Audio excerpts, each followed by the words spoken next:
I have a message for parents today. Now, you see this thing called domestic violence.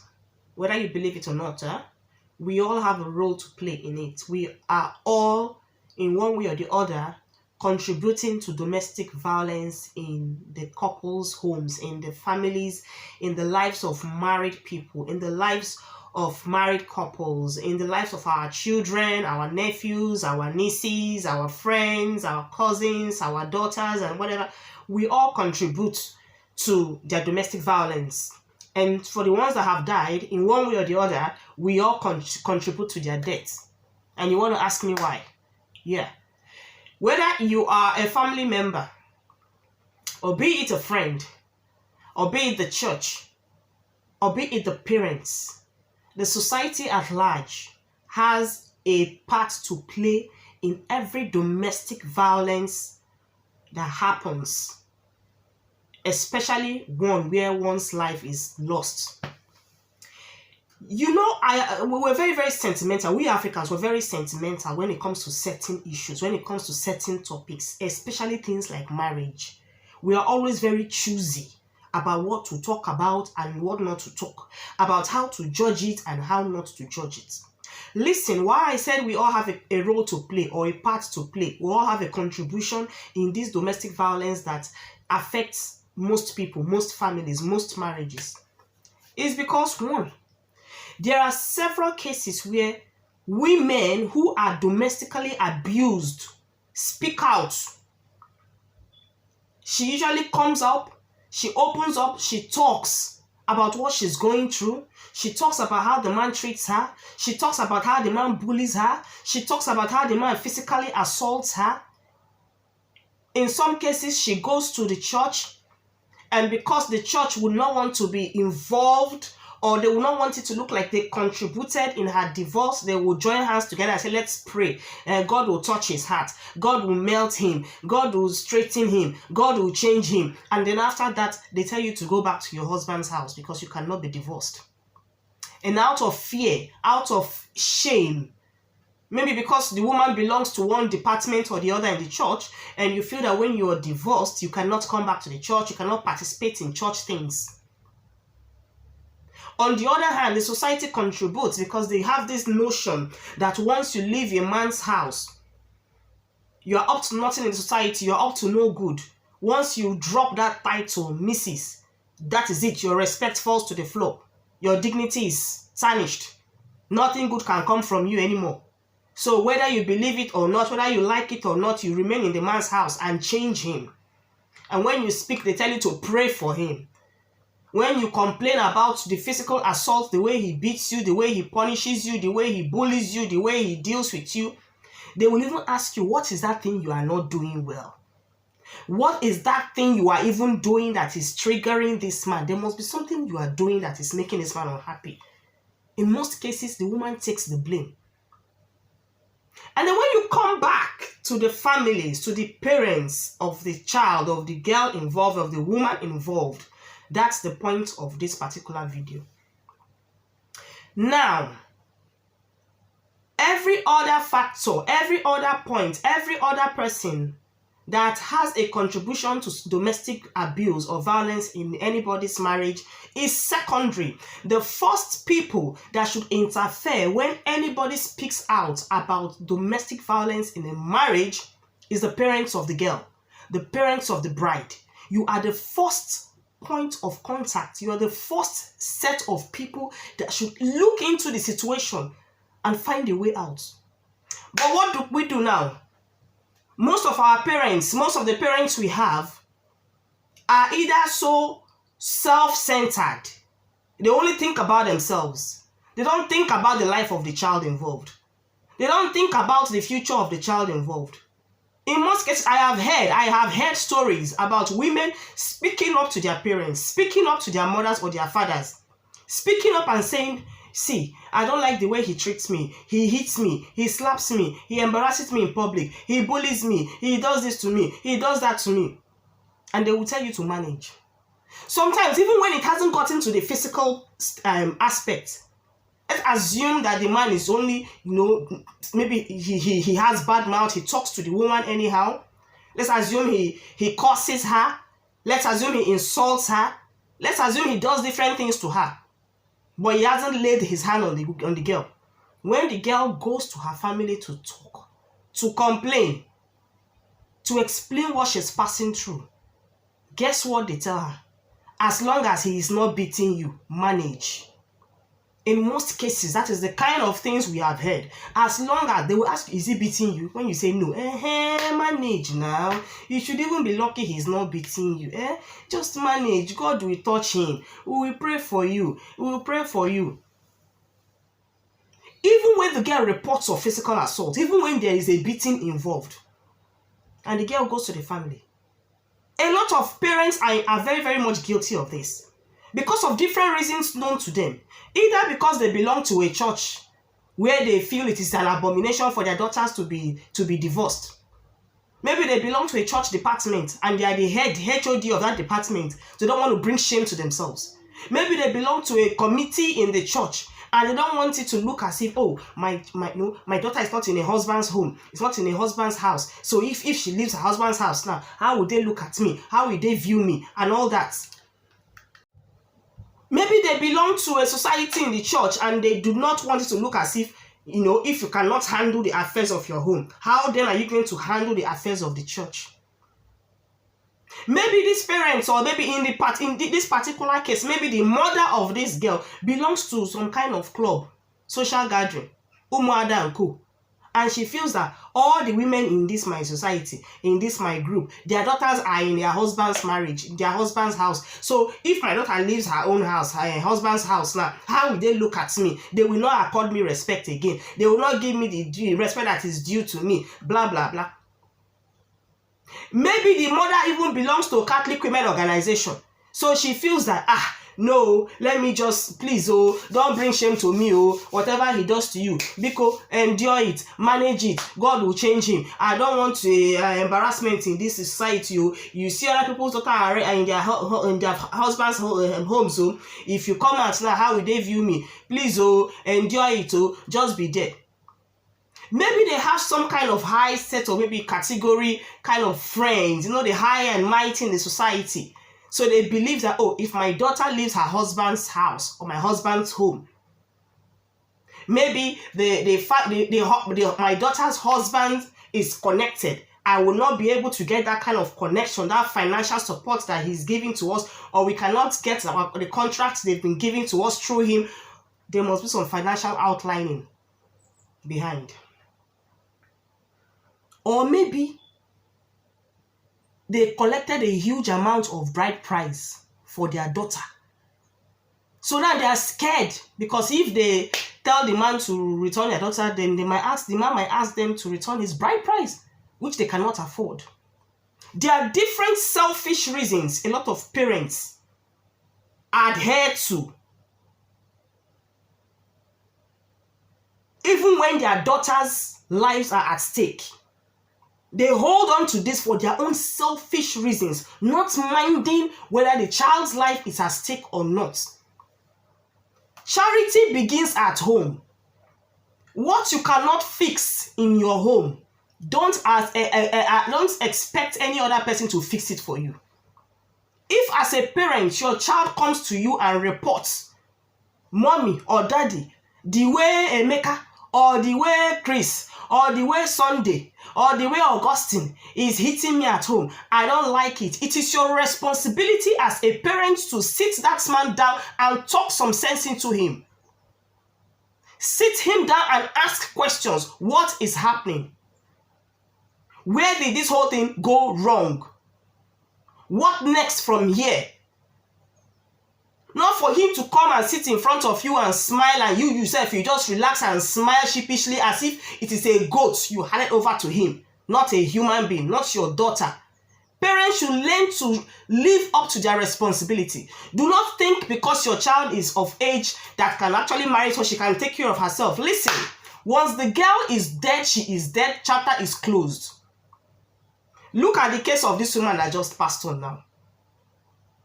People are saying the man killed the woman, the man kicked her on the chest, the man did this one. They are even saying that he has been arrested, he has been detained, he has been... Listen, Whether he's detained or arrested or what have you, the fact remains that the woman is dead. That chapter is closed. Give it the next 1-2 months now. That case will be forgotten. Give that man from now till the next 1 year. He will remarry. And guess what? The family, the society will be the one to encourage him to remarry so that he will have a woman that will help him take care of the children, raise the children. God forbid that another woman takes care of my children. If you are a mother and your daughter comes to you and makes a report, makes a complaint, be it minor or major, no matter how little, take it serious. Take it serious. Because you never can tell when it will escalate. It is when you ignore minor issues that it turns major. It's when you ignore little complaints here and there that it turns to something else. From this woman's story now, it didn't start today. It didn't start today. It's been on. This abuse has been on. People said it has been on for years. And who knows whether she spoke out to her family. Who knows? But she's gone. So no matter the amount of insult we label the husband, no matter the amount of crucifixion, no matter what, she is gone and she will never come back. And you know what again? If that man were to be in a society where they take laws seriously, yes, we would have been saying, okay, fine, yeah, he will rot in jail. But unfortunately, he is in a place where anything can happen. So don't be surprised if you see this man walking freely in the next 2 or 3 weeks. That's the world we live in over there. Don't be surprised. And who has lost? The woman. She's gone. Who also lost? The family. They lost a daughter. Who did not lose? The man. Because he don't care. He doesn't send. From the whole story, he never loved the woman. He was envious of this woman. He was jealous. Which brings me to another point. Never you settle for anyone that does not support your dream, your visions, and your aspiration. Never you settle with anybody who is not in support of your dreams, in support of your vision, in support of God's given talent in your life. In most cases, they come pretending, during courtship and all that, everything looks rosy, everything looks really nice, everybody's pretending, everybody is just doing text messages, sending love letters and love messages, everybody's buying flowers and chocolates for each other, we are doing all the things on the surfaces, nobody's looking deep. You are not putting your neck deep into the situation to really examine where you are going to, who is it you're going to live with for the rest of your life. We are carried away. Everyone is carried away. And a lot of people are just excited at the mention of wedding day. You need to see how much people invest, how much people put their souls, their life and souls in prizing wedding gown. The way they put so much attention, love, and the wedding gown is something that they cannot joke with.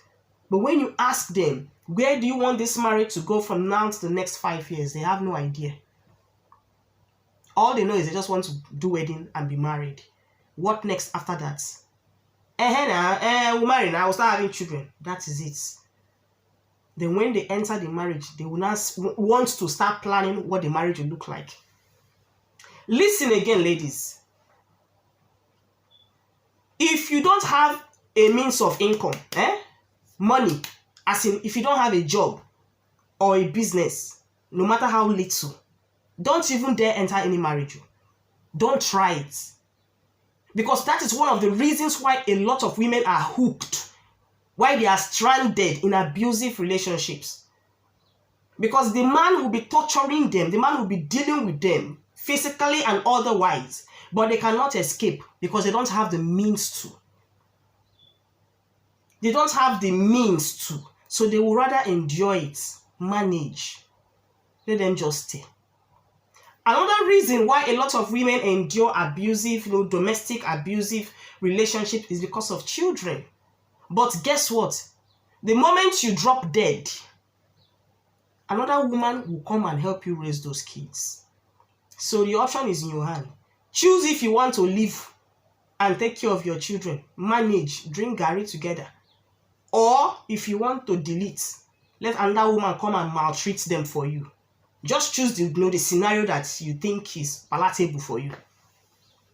Enough of this rubbish. Women, you have to sit up. You need to wake up. You need to wake up. Nobody is saying you should not get married. But when you're going into marriage, go in with your head intact. Drop your heart by the side. You see all those lovey-dovey. Let it be. That is not all that matters in a marriage. That's not all you have to offer. And that's not all you have to expect. Use your head. Reason. Do something that will fetch you money, no matter how little. Do something that will give you an income.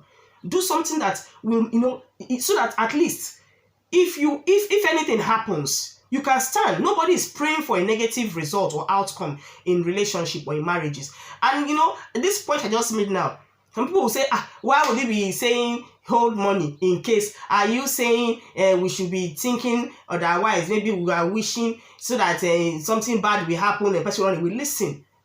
I'm a realist. I don't have time for sentiments. You should always have option B in case anything happens. If you are of the opinion that you want to enter into a marriage or enter into a relationship without any means of income, you are going to suffer. When I mean suffer, the suffering comes in different forms. You're going to hear in that relationship or in that marriage. Have a little means of income. Have something. These days, there are different ideas, side hustles flying around the internet. Pick one and learn how to do it. Get a little capital and start investing. Start investing. Don't wait for someone to always give you. Don't wait for a man to give you. The man that is giving you every time has his own responsibilities. Some women will relax, wait for the man to give them. Then the man will still give their family. What is it? You want to kill the man? The man will give you, will give your family. Meanwhile, he has his own family to give. He has his own family to assist. So why don't you sit up? Why don't you stand on your feet and do something for yourself? Help yourself out. Help yourself out.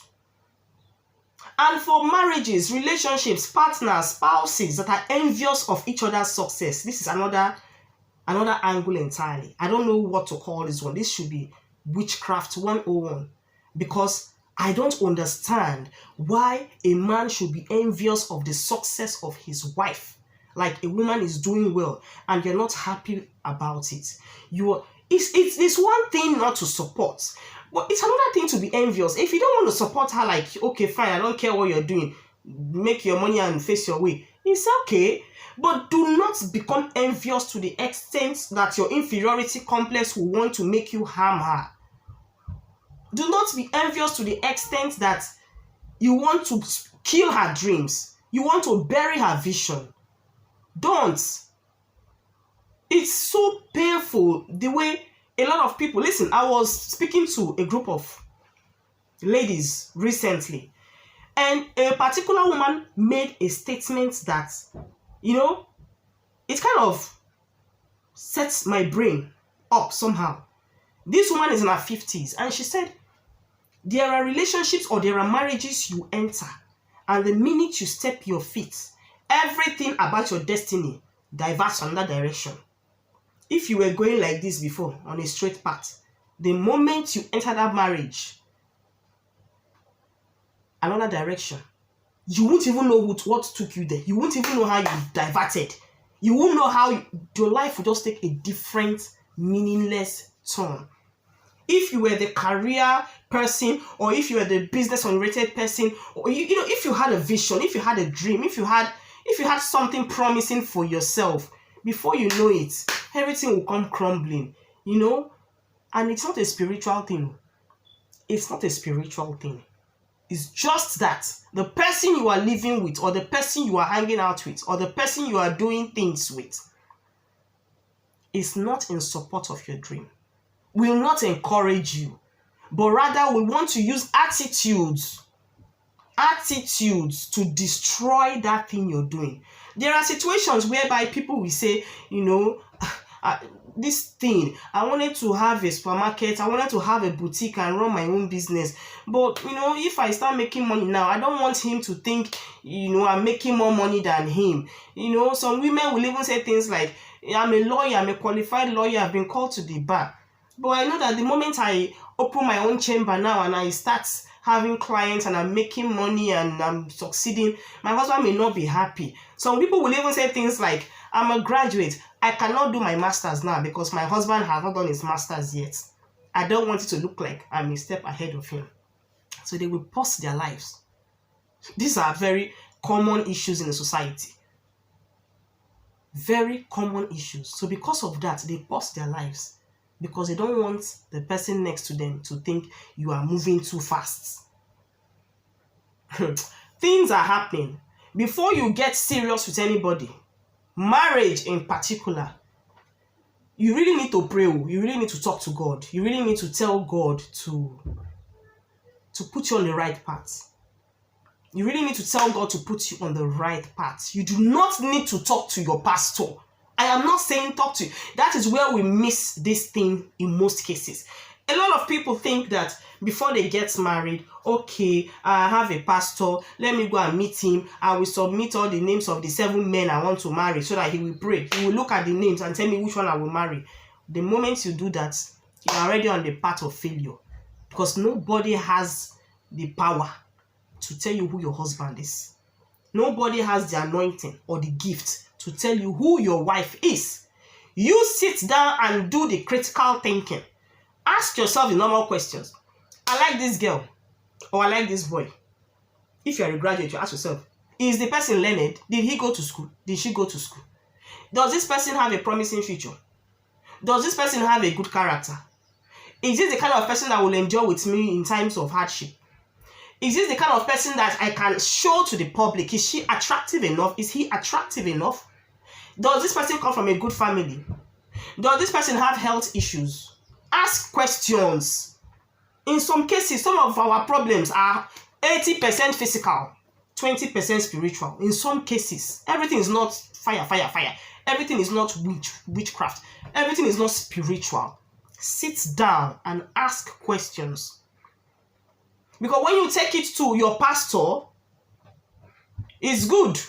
You pray together. But do not depend on him to tell you how to run things in your home spiritually. Do not depend on anybody to tell you who to marry. That is where a lot of people have lost it in the race of marriage. You see this thing they call marriage is a different universe on its own. It's a different entity on its own. Only God knows how he created it. It is like a gift. I usually say it, marriage is like a gift, like a present that is wrapped, beautifully wrapped. You never can tell what is inside until you unwrap it.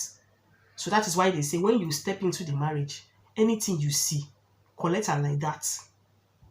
They don't write it during the courtship time and the engagement years that where you are stepping into is bad or good.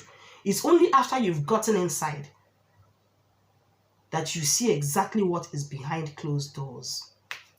So be careful. Parents, please, when your child comes running to you, listen to them. Don't wait until physical abuse is involved before you intervene or you interfere. Forget about what people will say, because that is one of the reasons why a lot of things happen. What will people say? And even for the women that are involved, you see, this question is a very, very, very, it's like a demonic question. What will people say? That question, what will people say, has killed a lot of people. It has buried a lot of destinies. You want to do business now. You are scared of going into that business because you're like, hey, what will people say now? I want to start doing food business. As posh as I am, I will start selling crayfish and okoroko. Or I'll be selling yam and beans. What will people say? But mind you, food business is one of the most thriving businesses in the world. Everybody eats. Or you want to marry now. Oh, you are from this state, the man is from another state. Or you're from this tribe, the man is from a different tribe. You're like, hey, what will people say now? People from our tribe, we don't usually marry people from that tribe. If I go and marry that man, won't they say I have broken the code of conduct of our village? What will people say? And you are approaching menopause, you are still thinking of what will people say? When you want to take a very, very serious decision in your life, forget about what people will say. Whether they will say or they will not say is a sure thing. It's sure banker. They will definitely say, oh, people will say. It is now left for you to know whether you want to continue or not. But whether people will not say anything, it's a big lie. People must have something to say. People always talk. That's why we have mouths. What's the mouth there for? Is it for fancy? It's for talking. It's for talking, which gossip is part of it. So we gossip. People will always talk. But the ball is in your court to know whether you should proceed or you should remain there, stagnant. Same applies in marriage. If it gets too hot, if the seat gets too hot, stand up and get out. Don't wait until you are 6 feet below before you make a move. What do people say? A lot of women have died. What will people say? A lot of men have died in the name of what will people say? And once you're dead, you're gone, you're gone. 6 feet, people, in the next 2-3 months, the case is gone. Do you know how many cases have come on Facebook, has come on social media as a trending news? And once it steps on social media, everybody just perches on it like vulture. Everybody is talking about it, and you think this case will never go. The next 2-3 months, the whole social media is silent. The case of this woman that has just died now, give it the next 2 weeks now, another news is coming. It's like the news, trending news does not ever, it's not a scarce, it's always there. It's just lining up, waiting. As one is coming out, another one is coming. If one news stays too long on air, another one will come and knock it off. Your life is in your own hands. Apart from God's hands, it's also in your hands. Don't allow anybody destroy the destiny God has planted in you. Do not allow anybody to cut short your life on time. Do not allow anybody tell your children that is your mother's grave. Rather, they should say, that is your mother, go and meet her. Not pointing to grave and telling your children, that is your mother's grave. If you are a mother, if you are a woman and you have children, it is left for you to know what to do right. Have you not seen mad women? I'm talking about mad, crazy women on the streets, mad women. Go and touch their child. Just go and pick one child from them and see what they will do to you. If a mad woman can protect her children, who are you that you should not protect yours? You should fight with everything you have to protect your children. And the most especially is protecting your life. That's the major thing you should do. If you want to protect your children, protect your life, because a dead man has no power to do any other thing. The ball is in your court too. If you don't take all this advice serious, if you keep following the norm, the society, the laws, the rules and regulations of the society, manage, just endure it, just pray. No, just people have been there before, just endure. Some people will even want to blackmail you with things like, in our mother's time, they managed it, they endured it, their relationship lasted. Why can't you manage? Do you know what our mothers endured? Do you know what our mothers went through in their time? Young ladies, you people are coming up now. Just be very careful, because this life, it doesn't have part 2. Once you're gone, you're gone. But do not be selfish.